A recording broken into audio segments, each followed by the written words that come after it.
Hello everyone, welcome back to Poplar Preparedness. In this video we are going to be covering what I see in the store shelves here in Pittsburgh area.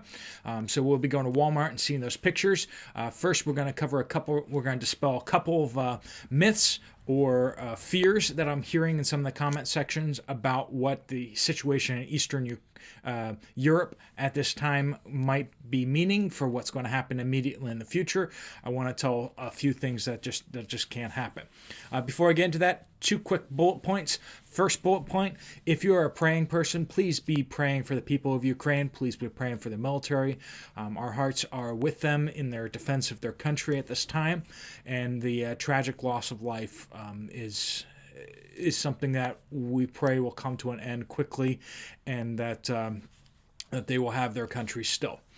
Second thing is, if you are interested in studying through the book of Revelation, episode 2 of my study of the book of Revelation is just dropped this morning. So that is over at my other channel, Bold Faith Bible. You can find it in the description down below. You can also find it in the pinned comment down below. Links will take you directly to that.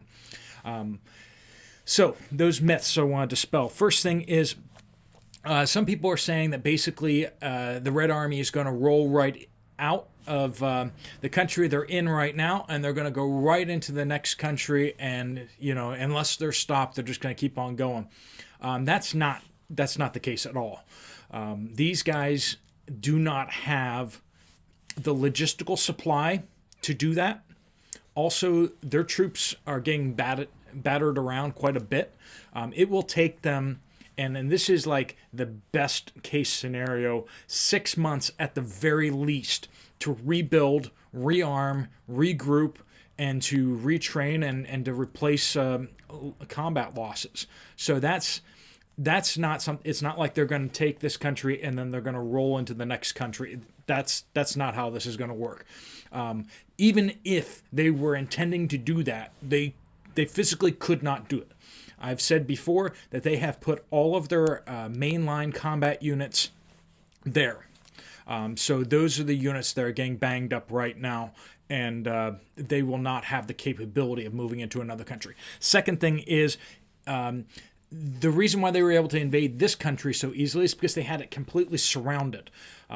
They are not going to be able to have that same situation with other countries. I know some of the countries in the Baltics have concerns that they can be almost encircled, but they will have their backs to the sea, which the United States is pretty good at sea power, and so is the UK, and so is other countries. So basically, they can't take another country easily. Not without the use of nuclear weapons. So the idea that they could just go ahead and grab another country, especially if it's a NATO country, is not really possible. Not without using nuclear weapons. And then finally, and the other thing is that the Russian military is not structured like the United States military. The Russian military is structured more as a defensive along defensive lines, and so that's part of the reason why they're having difficulty right now in the country that they're going into, is because they've built their military to operate very close to home, close to their air bases, and it's made to project power very shortly into neighboring countries and such like that, whereas the United States is designed to project its power all the way around the globe. So the country across the sea, the yellow country across the sea, they are designing their military to project power out. They're building aircraft carriers. They're building forces that can deploy in Africa and other places like that, which is a huge concern. But the Red Army is actually built to just project power very closely and to defend its own borders. So that's something too. It's not designed to be an attacking force very well. All right, so let's get into the pictures of what I'm seeing here in Pittsburgh, but I just want to give you those quick bullet points. All right, as you can see here, the creamer section here in Pittsburgh is still not being fully restocked. I was there just before noon. There were not all that many people there at the store. I was surprised. I was expecting to kind of see mobs and hordes and all that kind of stuff like that, but did not see that. People seemed very chill. They did not seem to be excitable. People were not stocking up from what I could see. Pillsbury and the other dough stuff are still hit hard. Cream cheese, still huge issues there. Gatorade section, that's been like that for a while. I don't know if that's more the plastic bottles or what still, but the gallon waters have just all but disappeared, it seems, across the country. As we're having the subscriber reports coming in from other places, they're saying the same thing. Gallon jugs of water are just gone. Whether that's a plastics issue, because you get all these little bottles of water. Salt is a what is going on with salt? That is a huge issue. I know some people will say, well, people are canning. Well, they're not canning that much. There is a lot of salt gone. People either don't or shouldn't use iodized salt for that as well. And just salt is disappearing, and it's really not that hard to mine salt. So something's happening there with cooking oils, having issues. Peanut oil is back on the shelf and looking pretty good, actually, but corn oil is definitely showing more holes, and soybeans, which are incidentally the crops that we're having the biggest problems with supply issues of. Flour seems to be holding out relatively okay for now. I mean, it's got holes, and it's not as much as we would expect it to be, but it's definitely not out. However, the cake mixes have continued to decline, so that's a concern. So basically, the products that use a lot of flour in them seem to be having a hard time getting them, but not the great value ones. The name brand ones are having issues, but the great value ones seem to be still coming through pretty strong. Can section continues to have holes and issues there. Pasta section, both the sauces and the pasta are looking bare. Of course, the sauces are a little bit better, but those are the more expensive brand name sauces that cost you over $3 for the same thing as the $1.18 ones in a fancier jar, of course. Pasta section looked a little bit better. They had some things, but it was still relatively early in the day, so by the end of the day, this could have been all wiped out. But, well, no. The Lipton sides, or the Knorr sides, they are starting to get hit harder.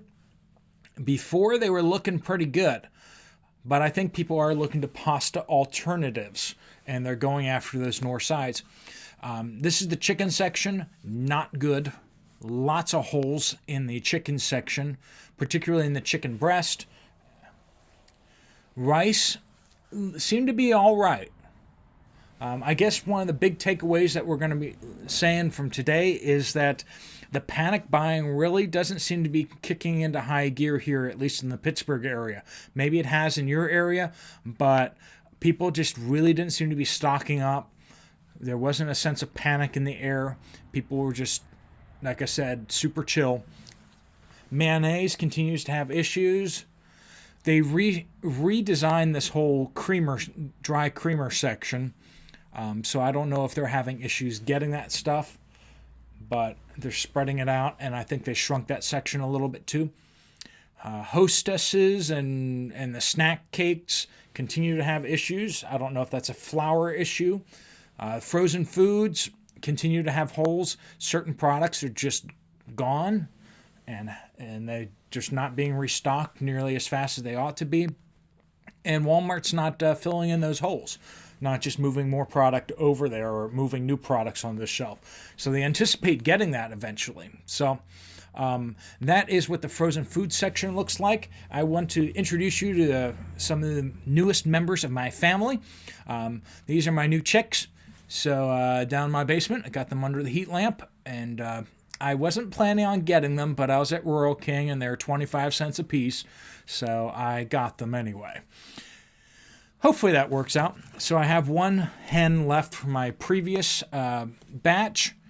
She's all alone, so hopefully she will take these ones under her wing, and everything will be happy.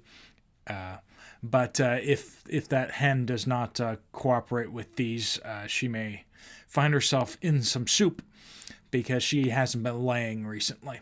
So keep doing what you need to do out there to secure your food supply. I have just gotten enough eggs for the next couple of years, and you're looking at them, and I've stacked enough bird food and layer feed and cracked corn for these birds for quite a while. I wasn't expecting to get 6, so that I might need to touch up my reserves of cracked corn and layer feed. But God bless you all. Have a great day out there, and do keep praying for Ukraine. And check out the study in Revelation, which is now on your screen.